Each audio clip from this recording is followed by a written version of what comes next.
The results from YCS Richmond have been fairly different from YCS Indianapolis in some ways. In other ways, they were also not that different. I think the core of what's happening right now is people are maybe overestimating or over-exaggerating certain results in the format, when in reality, there's just a lot of really good decks right now. And when I say a lot, I mean like maybe 5 to 6 that could, with a little bit of variance, with a little bit of luck to it, take down a tournament, right? For YCS Indy, the new thing on the block was Rescue Ace. People were better prepared for Rescue Ace for this YCS. People were playing a lot more hand traps. We saw this during the stream as well. We talked about Rescue Ace and we were like, okay, the board breaker approaches don't really cut it because a lot of the Rescue Ace decks make Baron de Fleur and Savage, or make Terahertz with a negate for spell and traps in the graveyard. So the board breaker approaches to Rescue Ace just didn't really seem to cut it. The only realistic way to really stop Rescue Ace was to just throw hand traps at them. So we saw people play a lot of hand traps at YCS Richmond. For example, first place, which was obviously Unchained, was maining more hand traps than usual. You know, Unchained, a deck that used to be very big on playing cards like multiple thrusts, multiple talents,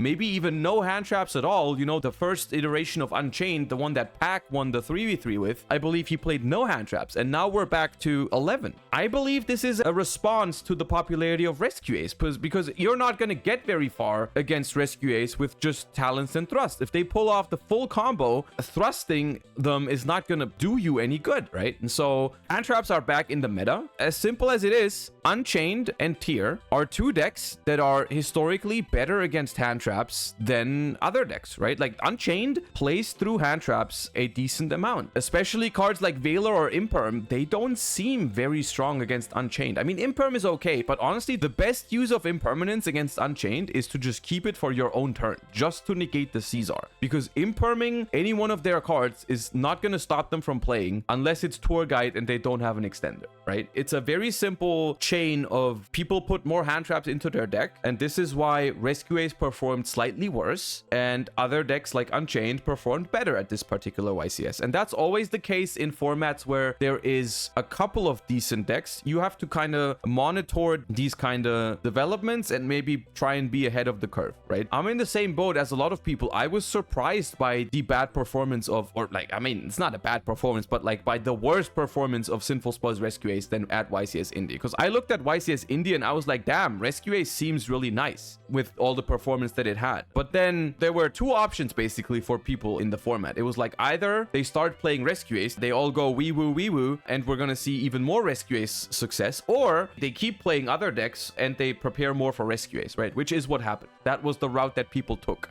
Honestly, looking at YCS Indy, it feels like people prepared more for Tier than they did for Rescue Ace. That is basically the main story of this YCS. The things that people did to prepare for Rescue Ace simply benefited Unchained. This is the Unchained list that won. Outside of the non-engine choices, it is a super standard one. You got 11 hand traps, and we decided to play one thrust, one talent. We just did that. I think it's okay, honestly. I think talents and thrusts are not amazing this format simply because Rescue Ace. The awkward thing about talents and thrust against Rescue Ace, if Rescue Ace sets up the back row, sometimes they don't even use monster effects, right? Like what you can do as Rescue Ace to play around talents and thrust is you just focus on using your trap cards first to make sure your opponent's talents and thrust are not live. So if your opponent opens a couple ways to play and a talents or a thrust, they might not be able to force your monster negates. They might not be able to force your hand traps because you use your trap cards first, and if they don't have another push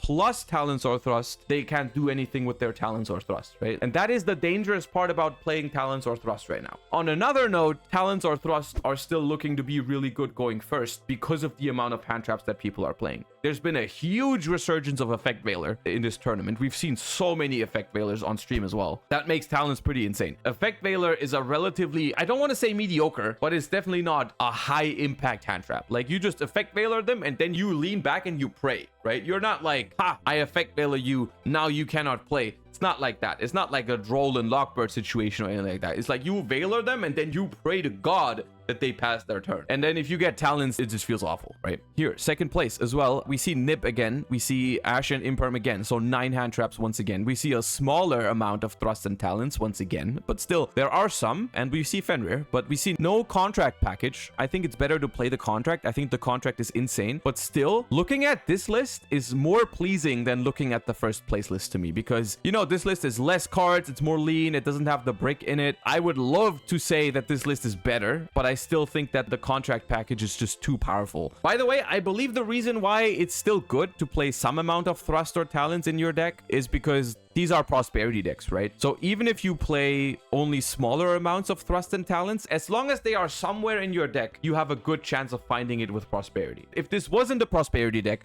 I would say 2 thrust, 1 talents seems kind of random to me. Probably better off playing more hand traps, but finding a hand trap with prosperity does nothing. Finding a talents when you're breaking a board is insane, right? And so like having some amount of those in a prosperity deck, I think is a good approach. In a format where there's so much like Nib, Ash, Effect Veiler going on, you could argue maybe it's better to just play triple talents rather than 2 thrust, 1 talents, because if you get Veilered, thrust isn't as good. Of course, in Unchained, you can set your traps and then maybe keep playing, but you're not guaranteed to have another way to pop your trap, right? So maybe talents is just better. And here we have something that I want to say a thing or two about. We have Pax, Sinful Spoils, Infernoble. We've talked about the development in terms of the standard decks, right? We expected the Rescue Ace, the Unchained, a little bit of Pearly, decent amount of tier limits. We thought that was going to happen. This one, at least I personally, I did not have it on my radar. Now, this is partially because I haven't started testing for YCS Bologna yet. I haven't spent much time actually playing Age of Overlord. I'm just observing what's happening. And so because this deck has not really popped up yet, I wasn't aware that it was going to be a thing. 44 cards, a lot of one-offs, which strikes me as odd, but I guess it does kind of work out because you have so much searching power. 12 hand traps. Once again, the trend of pretty much only hand traps, nothing else. Interesting deck that I have a hard time judging because I haven't played it myself yet. It looked strong on feature. Speaking of feature, I want to say a thing or two about the things that happened with Pac in the last couple days, because he's had 2 feature matches at the YCS, and I believe he made an illegal play in both of the feature matches. And people have been going crazy, calling him a cheater and so on and so forth. Now, there's also plenty people that have defended him. I just want to say that these things, they absolutely can happen in Yu-Gi-Oh! Yu-Gi-Oh! Is a very complicated game. It's very complex. You have a lot of different effects and different restrictions on different cards. Pac was playing the deck for the very first time.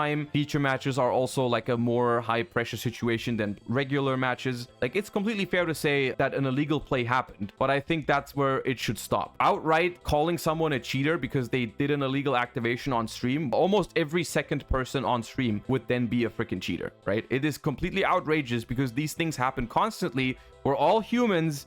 And it feels so bad to be on a feature match, make a misplay like that, and then be like bashed online for it. I would know. I've done it before. It's happened to me in the past where I've done things on a feature match that weren't legal because I didn't realize at the moment. It already feels awful even when people don't call you a cheater for it, right? I've won a feature match where I made the wrong fusion with super polymerization because I didn't realize, and I beat myself up about that kind of stuff. And I think Pac also does. It's just completely absurd to just assume that people do it on purpose all the time, and that's how they win and shit like that. It just feels awful. You're being an awful human being by doing that. I don't think Pac did any of that on purpose. It's just human error, man. Don't judge people for being freaking humans. What the hell is that? That was just my 2 cents. I think it's sad that people have nothing but hatred in them for someone who just does an illegal activation on stream. And I think we should just all be more understanding of each other's flaws, you know? I don't blame Pac. I blame the judge. It's his job.